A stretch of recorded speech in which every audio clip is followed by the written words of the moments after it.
चन्नू के गांव 15 एल में 3 बच्चों से मुबैना तौर पर बदफेली का वाकया पेश आया है। मुलजमान ने बच्चों के साथ ज्यादती की और असलहा के जोर पर अपने डेरे पे मुलजमान का तशद्दुद का निशाना भी बनाते रहे। इस हवाले से मज़ीद जानते हैं नुमाइंदा 7 न्यूज शाहिद महमूद से। जी शाहिद, बताइएगा।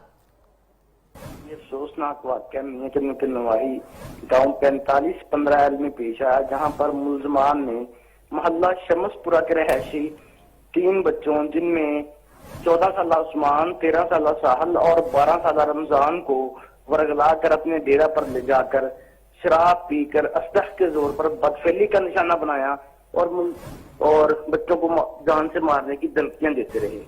मुतासरा बच्चों के वालिद की दरख्वास्त पर MLC किया जा रहा है। DSP मियां चन्नू राव तारिक परवेज के मुताबिक मुलजमान के खिलाफ कानून के मुताबिक कार्रवाई की जाएगी।